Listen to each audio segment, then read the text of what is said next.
नमस्कार बच्चों, मैं राजिका अग्रवाल आपकी साइंस टीचर स्वागत करती हूँ आप सभी का आज की क्लास में।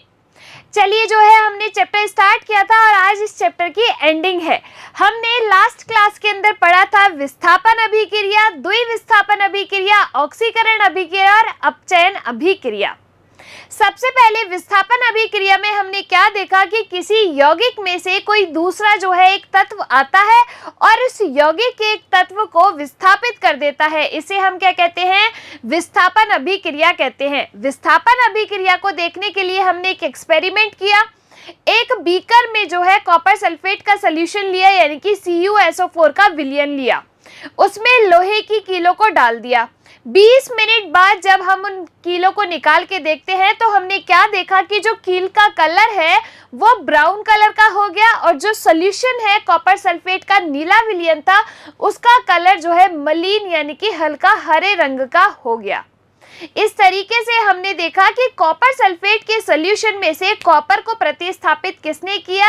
आयरन ने किया, यानी कि Fe ने किया। तो अपना क्या बन गया? फेरस सल्फेट बन गया और कॉपर अलग हो गया। ऐसे ही एक और एग्जाम्पल अगर हम इसका ले तो कॉपर सल्फेट के सॉल्यूशन में जब हम जिंक डालेंगे तो अपना क्या बनेगा? जिंक सल्फेट यानी कि ZnSO4 प्लस Cu। इस तरीके से ये थी हमारी विस्थापन अभिक्रिया। दूसरा हमने देखा द्विविस्थापन अभिक्रिया, जिसमें क्या होता है कि दो यौगिकों के बीच में आयनों का आदान प्रदान होता है, जिसे हम कहते हैं द्विविस्थापन अभिक्रिया। जब हमने सोडियम हाइड्रोक्साइड की रिएक्शन कराई हाइड्रोक्लोरिक एसिड के साथ तो हमें क्या प्राप्त हुआ? सोडियम क्लोराइड और पानी का निर्माण जो है हुआ। तो यहाँ पर डबल डिस्प्लेसमेंट जो है हमें देखने को मिला। इसके बाद हमने स्टार्ट किया था ऑक्सीकरण अभिक्रिया और अपचयन अभिक्रिया। ऑक्सीकरण अभिक्रिया क्या होती है? जिसे हम कहते हैं ऑक्सीडेशन, दूसरा नाम होता है उपचयन। ऑक्सीकरण अभिक्रिया के अंदर जो है ऑक्सीजन जुड़ती है। जैसे आपने कॉपर के चूर्ण को गर्म किया तो क्या बन गया? कॉपर ऑक्साइड बन गया, यानी कि CuO बन गया। ये क्या थी? अपनी ऑक्सीकरण अभिक्रिया थी। अपचयन अभिक्रिया के अंदर क्या होता है कि जो ऑक्सीजन है वो निकलती है और हाइड्रोजन जो है वो जुड़ती है, उसे अपन क्या कहते हैं? अपचयन अभिक्रिया कहते हैं। अब इस कॉपर ऑक्साइड पे जब हाइड्रोजन गैस प्रवाहित की तो अपने क्या हुआ कि जो ऑक्सीजन है वो निकल गई तो कॉपर ही बच गया ओनली। तो यानी कि ये क्या हुआ? आपका अपचयन अभिक्रिया हो गई। आई कि नहीं? यही बात समझ में। अब अपन जो है आज की क्लास में बात करने वाले हैं, मैंने आपसे कहा था कि एक ऐसे रिएक्शन के बारे में हम पढ़ेंगे जिसमें ऑक्सीकरण और अपचयन दोनों साथ साथ हो रहा है। तो अगर किसी रिएक्शन के अंदर ऑक्सीकरण और ऑक्सीकरण के साथ साथ अपचयन भी होता है तो ऐसी रिएक्शन को हम क्या कहते हैं? ऐसी रिएक्शन को कहा जाता है रेडॉक्स रिएक्शन। क्या कहा जाता है? रेडॉक्स अभिक्रिया कहा जाता है। यानी कि उस रिएक्शन के अंदर जो है आपके ऑक्सीडेशन भी हो रहा है और आपका अपचयन भी हो रहा है, उसे अपन क्या कहेंगे? उसे कहा जाएगा रेडॉक्स रिएक्शन। यानी कि एक तत्व का ऑक्सीकरण और दूसरे तत्व का अपचयन होगा तो दोनों साथ साथ होंगे, उसे कह देंगे रेडॉक्स रिएक्शन। देखिए एक बार यहाँ पर, किसी अभिक्रिया में एक अभिकारक उपचयित तथा दूसरा अभिकारक क्या होता है? अपचयित होता है, तो इसे अपन क्या कहते हैं? रेडॉक्स रिएक्शन कहते हैं। एक एग्जाम्पल के थ्रू जो है इस रेडॉक्स रिएक्शन को अपन यहाँ पर समझते हैं। देखिए मान लीजिए कि ये मेरे पास क्या है? कॉपर ऑक्साइड है। इस कॉपर ऑक्साइड पे जब मैंने हाइड्रोजन गैस प्रवाहित की तो क्या बना? अपना कॉपर प्लस H2O बना। बना नहीं बना? इस तरीके से अपने पास जो है एक रिएक्शन यहाँ पे अपने को देखने को मिली। इस रिएक्शन में देखो, इस कॉपर ऑक्साइड में से जो है ऑक्सीजन निकल जा रही है और केवल कॉपर बच जा रहा है। तो यानी कि यहाँ पर क्या हो रहा है? ऑक्सीजन निकल रही है। ऑक्सीजन का निकलना अपचयन। तो यहाँ पर इसका क्या हो गया? कॉपर ऑक्साइड का अपचयन हो गया। इसका क्या हो गया? अपचयन। अब देखो इस हाइड्रोजन में जो है ऑक्सीजन जुड़ जा रही है, जिसकी वजह से अपना वाटर का निर्माण हो रहा है। हाइड्रोजन में ऑक्सीजन के जुड़ने से पानी का निर्माण हो रहा है। ऑक्सीजन का जुड़ना क्या कहलाता है? ऑक्सीजन का जुड़ना या तो उपचयन कहते हैं और इस उपचयन को हम ऑक्सीकरण भी कहते हैं। तो ये क्या हो गया आपका ऑक्सीडेशन, यानी कि इस हाइड्रोजन का तो हुआ ऑक्सीडेशन और कॉपर ऑक्साइड का क्या हुआ अपचयन यानी कि रिडक्शन। तो इस रिएक्शन के अंदर आपका ऑक्सीकरण भी हो रहा है, अपचयन भी हो रहा है। इसका मतलब ये क्या है कि ये है आपकी रेडॉक्स अभिक्रिया। कौन सी अभिक्रिया है? रेडॉक्स अभिक्रिया है। आई कैन यही बात समझ में, जिसमें दोनों चीजें एक साथ हो रही हों। देखिए एक बार, कॉपर ऑक्साइड है, इस पे हाइड्रोजन गैस प्रवाहित की तो आपके कॉपर प्लस वाटर में क्या हो गया परिवर्तित। यहाँ पर इस कॉपर ऑक्साइड में से ऑक्सीजन निकल जा रही है, केवल कॉपर बच रहा है, यानी कि इसका क्या हुआ अपचयन। और इस हाइड्रोजन में जो है ऑक्सीजन जुड़ जा रहा है, तो यानी कि यहाँ पर इस हाइड्रोजन का क्या हुआ ऑक्सीकरण यानी कि उपचयन हो गया। तो दोनों चीजें साथ साथ हो रही हैं, तो इसीलिए क्या है आपकी रेडॉक्स रिएक्शन है। आई बात समझ में। अब देखिए जो है इस एग्जाम्पल के अंदर सबसे पहला एग्जाम्पल देखिए, zinc oxide plus carbon is equal to zinc plus carbon monoxide. ठीक है, इस वाले रिएक्शन में आप क्या देख रहे हो कि ये जो जिंक ऑक्साइड है इसमें से ऑक्सीजन का ह्रास हो रहा है, केवल जिंक बच रहा है। तो ऑक्सीजन का ह्रास होना, ऑक्सीजन का निकलना क्या कहलाता है? अपचयन कहलाता है। तो ये क्या हुआ जिंक ऑक्साइड का अपचयन हो गया। यहाँ पर देखो कि ये जो कार्बन है, इस कार्बन में आपके ऑक्सीजन जुड़ जा रही है और क्या बना रही है? कार्बन मोनोऑक्साइड बना रही है। तो यानी कि इस कार्बन में कार्बन का क्या हो जा रहा है? यहाँ पर उपचयन हो रहा है, ऑक्सीडेशन हो रहा है, तो कार्बन मोनोऑक्साइड बन जा रहा है। तो अपचयन भी हो रहा है, उपचयन भी हो रहा है, तो ये क्या हो गई आपकी रेडॉक्स रिएक्शन हो गई। आगे देखिए, MnO2 plus HCl is equal to MnCl2 plus 2H2 और Cl अपना अलग। अब देखिए यहां से जो है आपका ऑक्सीजन निकल गया, तो ऑक्सीजन यहां से निकल के किस में जुड़ गया? इस हाइड्रोजन में जुड़ गया। इस तरीके से जो है यहां पर भी क्या हुई आपकी रेडॉक्स रिएक्शन हुई। तो यहाँ तक तो है अपने कंप्लीट होती है सारी रिएक्शंस के बारे में बात। सबसे पहले हमने देखा था कौन सी अभिक्रिया? संयोजन अभिक्रिया। दूसरा हमने देखा था वियोजन अभिक्रिया। तीसरा हमने देखा था विस्थापन अभिक्रिया। चौथी हमने देखी द्विविस्थापन अभिक्रिया। फिर हमने पांचवी देखी ऑक्सीकरण अभिक्रिया। फिर छठे नंबर पे अपचयन अभिक्रिया। सातवें नंबर पे हमने पढ़ा रेडॉक्स रिएक्शन। सारी जो है रिएक्शंस आपको यहाँ तक कंप्लीट होगी। चलिए एक नया टॉपिक यहाँ पर पढ़ते हैं जिसका मतलब क्या है? संक्षारण। संक्षारण का मतलब होता है किसी भी जो धातु है उसका खराब होना, किसी भी वस्तु का खराब होना। क्या कहलाता है? संक्षारण कहलाता है। अब ये संक्षारण होता कैसे है? जैसे मान लीजिए कि आपके पास क्या है? लोहा है। आपने देखा होगा कि लोहे के गेट वगैरह हैं, थोड़े टाइम या फिर बहुत ज़्यादा टाइम के बाद जो है उन पे जंग लगने लग जाती है अगर उन पे पेंट हुआ नहीं हुआ तो। अगर उन पे पेंट नहीं होता है तो क्यों ऐसा क्यों होता है? देखो ये जो आपका आयरन है वो नमी के यानी कि नमी में क्या है? आपकी आर्द्रता में क्या है भाई? पानी तो है।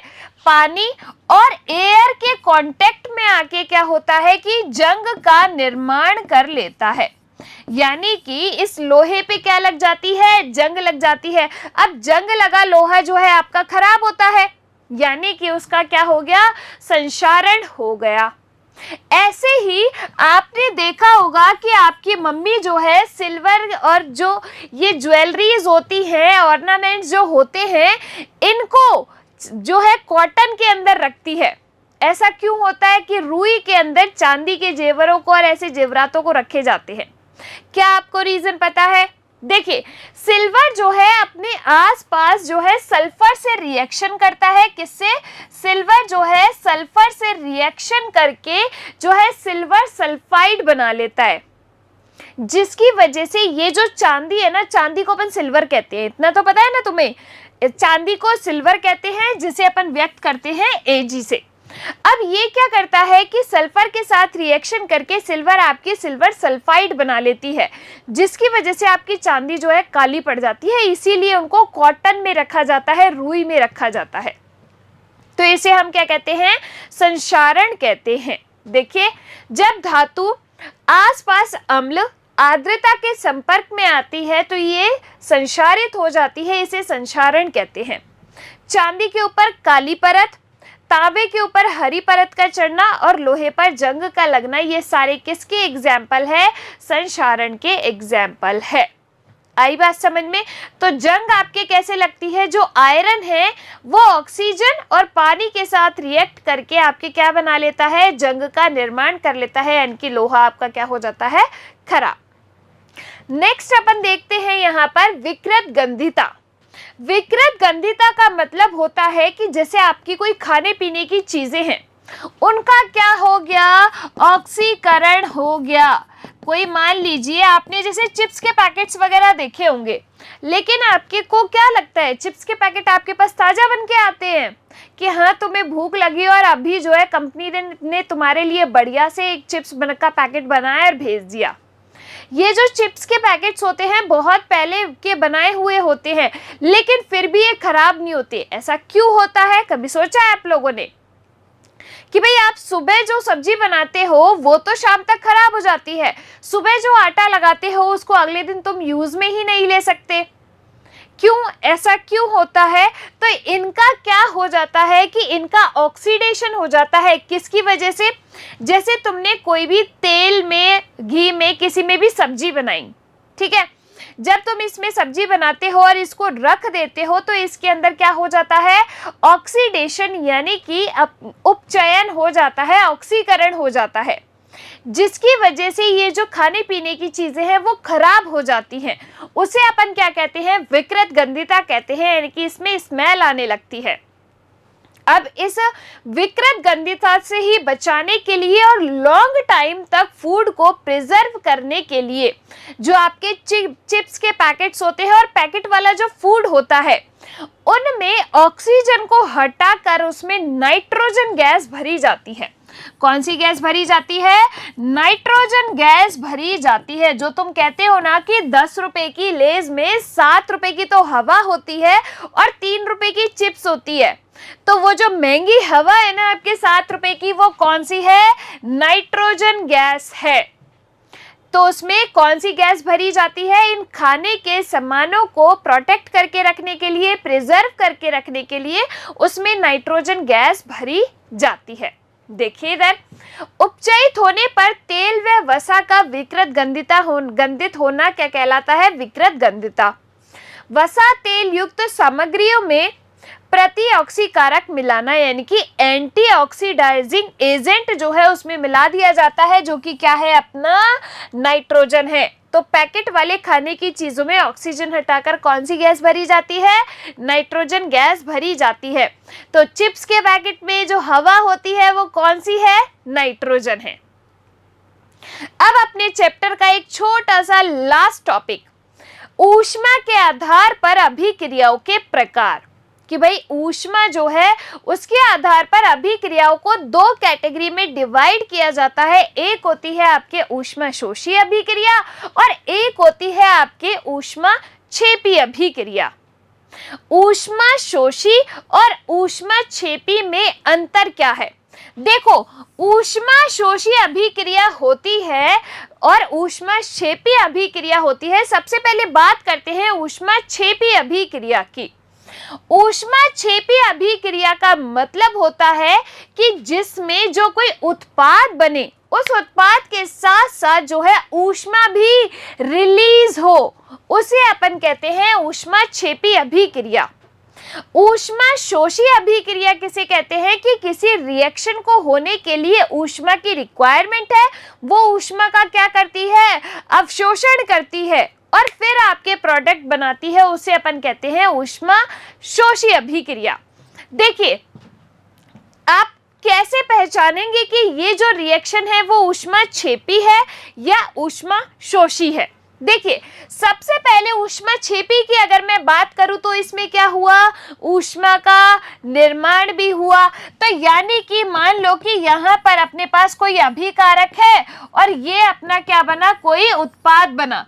इस उत्पाद के साथ अगर यहाँ पर ऊष्मा लिखा हुआ है, कहाँ पर, प्रोडक्ट में अगर ऊष्मा लिखा हुआ है, तो ये क्या है, अपनी ऊष्माक्षेपी अभिक्रिया। अगर अभिकारक के साथ में, यानी कि अगर मान लीजिए A प्लस बी और प्लस ऊष्मा, यहाँ पर आपके क्या लिखा हुआ हो, अभिकारक में अगर आपके ऊष्मा लिखी हुई हो, तो ये आपकी होती है ऊष्मा शोषी अभिक्रिया। यानी कि इसने ऊष्मा का क्या किया, अवशोषण किया इस रिएक्शन को करने के लिए। तो ये आपके ऊष्मा के आधार पर अभिक्रियाओं के दो प्रकार होते हैं। देखिए, सबसे पहले बात करते हैं ऊष्माक्षेपी अभिक्रिया। जिन अभिक्रियाओं में उत्पाद के निर्माण के साथ साथ ऊष्मा भी उत्पन्न होती है, उसे अपन क्या कहते हैं, ऊष्माक्षेपी अभिक्रिया। यानी कि आपके उत्पाद के साथ साथ क्या बनेगी, ऊष्मा भी जो है रिलीज होगी।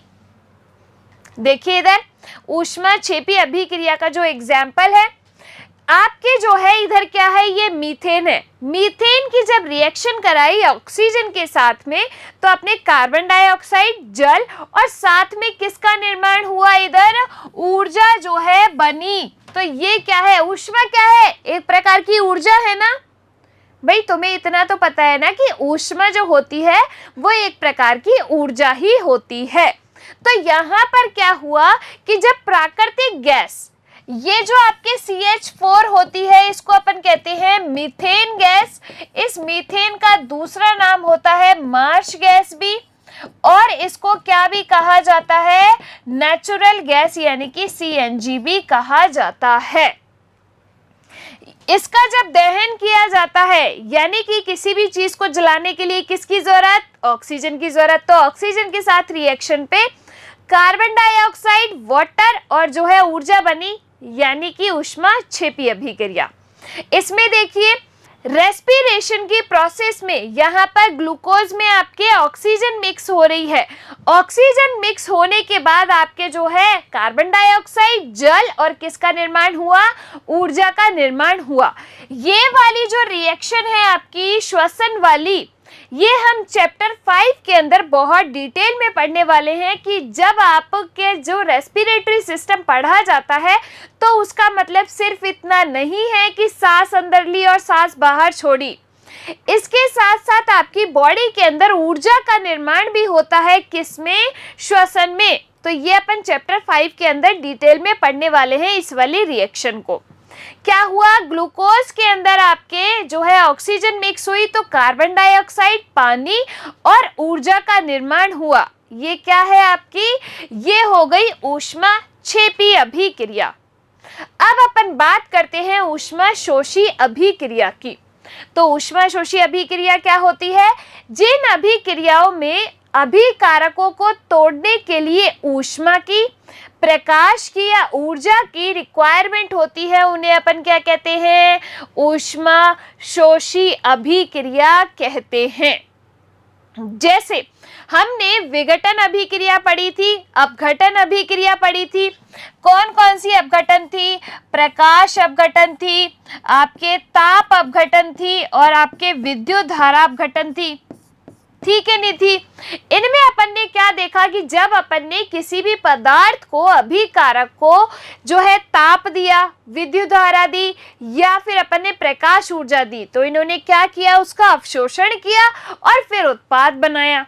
तो ऊर्जा का अवशोषण क्या कहलाता है, ऊष्माशोषी अभिक्रिया कहलाता है। फॉर एग्जाम्पल हमने क्या किया था, हमारे पास क्या था, सिल्वर ब्रोमाइड था और इसको जब हमने प्रकाश की उपस्थिति में रखा, किसकी उपस्थिति में, प्रकाश की उपस्थिति में जब हमने इसको रखा तो अपना क्या बना, सिल्वर बना और ब्रोमीन बना, बना नहीं बना। तो इस तरीके से जो है आपके सिल्वर और ब्रोमीन यहाँ पर बना। तो इसने क्या किया था, प्रकाश ऊर्जा को अवशोषित किया था, तभी तो ये अपने अपघटकों में विभाजित हुआ। तो ये क्या हुई, आपकी ऊष्मा शोषी अभिक्रिया हो गई। और इसी के साथ आज आपका ये चैप्टर जो है वो कंप्लीट होता है। देखो, सारे रिएक्शंस के बारे में एक बार फिर से अपन रिवाइज कर लेते हैं, पूरा चैप्टर ही रिवाइज कर लेते हैं। देखो, सबसे पहले हमने डिस्कस किया था भौतिक तथा रासायनिक परिवर्तन। भौतिक परिवर्तन होते हैं जिनमें नया पदार्थ नहीं बनता, दोनों दिशाओं में चलते हैं, उत्क्रमणीय होते हैं, जैसे सब्जियों का काटना और बर्फ का पिघलना, पानी का जमना, ये क्या है, भौतिक परिवर्तन। रासायनिक परिवर्तन में क्या होता है, नया पदार्थ बनता है, रासायनिक अभिक्रिया होती है, दोनों दिशाओं में नहीं चलता, केवल अग्र दिशा में चलता है और अनुत्क्रमणीय होता है। दूध से दही का जमना, सब्जियों का पचना, पाचन, ये सब क्या है, आपके जो है रासायनिक परिवर्तन। इसके बाद हमने देखा था कि मैग्नीशियम रिबन को जलाया तो अपने क्या बना, मैग्नीशियम ऑक्साइड बना। इसके बाद हमने स्टार्ट किया था समीकरण को लिखने के नियम, क्या कि जो अभिकारक है तीर के बाईं ओर, उत्पाद तीर के दाईं ओर। अगर कोई भी ताप, उत्प्रेरक, दाब या फिर किसी और चीज की उपस्थिति में रिएक्शन हो रही है तो उसको तीर के निशान के ऊपर या नीचे लिख देते हैं। और समीकरणों को संतुलित करके लिखा जाता है, किस जो है नियम पर आधारित है, द्रव्यमान संरक्षण के नियम पर आधारित है। कौन सी विधि के द्वारा किया जाता है, हिट एंड ट्रायल विधि के द्वारा। इसके बाद जो है हमने पढ़ा था किसके बारे में, रिएक्शंस के बारे में। सबसे पहले अपन ने पढ़ी थी संयोजन अभिक्रिया, जिसमें दो या दो से अधिक अभिकारक मिलकर आपके एकल उत्पाद का निर्माण करते हैं, उसे अपन कहते हैं संयोजन अभिक्रिया। जैसे आपके हाइड्रोजन और क्लोरीन ने मिलके क्या बना लिया, हाइड्रोक्लोरिक एसिड बना लिया। हाइड्रोजन और जो है ऑक्सीजन ने मिलके आपके वाटर बना लिया। वियोजन अभिक्रिया, जब आपके एकल अभिकारक ताप, प्रकाश या फिर आपके विद्युत धारा की उपस्थिति में दो या दो से अधिक उत्पादों में विभाजित हो जाए, अपघटित हो जाए, उसे अपन कहते हैं अपघटन या वियोजन अभिक्रिया। ताप की उपस्थिति में हो जाए तो तापीय अपघटन। दूसरा, अगर प्रकाश की उपस्थिति में हो जाए तो प्रकाशीय विघटन। विद्युत धारा की उपस्थिति में हो तो विद्युतीय अपघटन। फिर उसके बाद जो है तीसरी रिएक्शन देखी हमने, विस्थापन अभिक्रिया। विस्थापन अभिक्रिया में एक तत्व एक यौगिक में से किसी एक तत्व को प्रतिस्थापित कर देता है, उसे अपन कहते हैं विस्थापन अभिक्रिया। कॉपर सल्फेट के सॉल्यूशन में से जो है आयरन ने कॉपर को विस्थापित कर दिया, ये क्या हो गया, आपका विस्थापन अभिक्रिया। द्विविस्थापन अभिक्रिया, डबल डिस्प्लेसमेंट, जिसमें यौगिकों के बीच में आयनों का आदान प्रदान होता है, उसे अपन कहते हैं द्विविस्थापन अभिक्रिया। सोडियम हाइड्रोक्साइड की जब हाइड्रोक्लोरिक एसिड के साथ रिएक्शन कराई जाती है तो सोडियम क्लोराइड और वाटर का निर्माण होता है, यह है आपके द्विविस्थापन अभिक्रिया। ऑक्सीकरण अभिक्रिया, ऑक्सीजन का जुड़ना ऑक्सीकरण कहलाता है, जिसे अपन उपचयन या फिर ऑक्सीडेशन भी कहते हैं। जैसे जो कॉपर है उसको जलाया, बर्न किया तो आपके जो है कॉपर ऑक्साइड का निर्माण हुआ, ये हुई आपकी ऑक्सीकरण अभिक्रिया। फिर आपके आती है अपचयन अभिक्रिया, जिसमें क्या होगा कि कॉपर ऑक्साइड पे जब हाइड्रोजन गैस प्रवाहित की जाती है तो कॉपर का निर्माण होता है, यानी कि कॉपर जो है कॉपर ऑक्साइड में से ऑक्सीजन निकल जाती है, यह है आपका अपचयन। फिर आपने पढ़ा कि रेडॉक्स रिएक्शन, जब कॉपर ऑक्साइड पे हाइड्रोजन गैस प्रवाहित की तो आपके कॉपर ऑक्साइड में से ऑक्सीजन निकल गई, लेकिन हाइड्रोजन के साथ आपके ऑक्सीजन जुड़ गई, तो यहाँ पर एक पदार्थ का क्या हुआ, ऑक्सीकरण, दूसरे का हुआ अपचयन, तो इसे हमने कह दिया रेडॉक्स अभिक्रिया। इसके साथ जो है हमने पढ़ा किसके बारे में, विकृत गंधिता। तो विकृत गंधिता क्या होती है कि तेल या वसा युक्त पदार्थों में जो है गंध हो जाती है, यानी कि वो खराब हो जाती है ऐसे पदार्थ थोड़ी देर रखने पर, इसको अपन कहते हैं विकृत गंधिता। खाने के पैकेट्स में, यानी कि फूड आइटम्स जो होते हैं पैकेट्स वाले, उनको खराब होने से बचाने के लिए उसमें कौन सी गैस भरी जाती है, नाइट्रोजन गैस भरी जाती है। इसके बाद हमने देखा संक्षारण। तो संक्षारण क्या होता है कि आपके जो है कोई भी धातु आर्द्रता की उपस्थिति में और ऑक्सीजन या फिर अन्य गैसेस की उपस्थिति में क्या हो जाती है, खराब हो जाती है, उसे अपन कहते हैं संक्षारण। जैसे लोहे पर जंग का लगना, चांदी का काला पड़ना, कॉपर के ऊपर हरी परत का बनना, ये क्या थी आपकी, ये थे संक्षारण। इसके बाद लास्ट टॉपिक हमने पढ़ा था कि ऊष्मा के आधार पर अभिक्रिया के दो प्रकार होते हैं। ऊष्माक्षेपी अभिक्रिया, ऊष्माशोषी अभिक्रिया। ऊष्माक्षेपी अभिक्रिया में क्या होता है कि आपके जो प्रोडक्ट बनता है, उत्पाद बनता है, उसके साथ साथ ऊर्जा का निर्माण भी होता है, उसे अपन कहते हैं ऊष्माक्षेपी अभिक्रिया। ऊष्माशोषी अभिक्रिया क्या होती है कि जब आपके अभिकारक ताप को या फिर प्रकाश को या विद्युत धारा को अवशोषित करके जो है उत्पाद का निर्माण करे, उसे अपन कहते हैं ऊष्माशोषी अभिक्रिया। तो आपके सिल्वर ब्रोमाइड जो है प्रकाश की उपस्थिति में सिल्वर में और ब्रोमीन में कन्वर्ट हो गया, अपघटित हो गया, ये क्या है? आपकी ऊष्माशोषी अभिक्रिया है। और इसी के साथ आपका पहला चैप्टर जो है यहाँ पर कंप्लीट होता है। अब अपन अगली क्लास से स्टार्ट करेंगे आपका सेकंड चैप्टर। तब तक इस चैप्टर की रिएक्शंस को आराम से करते रहिए, खुद लिख लिख के प्रैक्टिस कीजिए। खुश रहिए, स्वस्थ रहिए। धन्यवाद।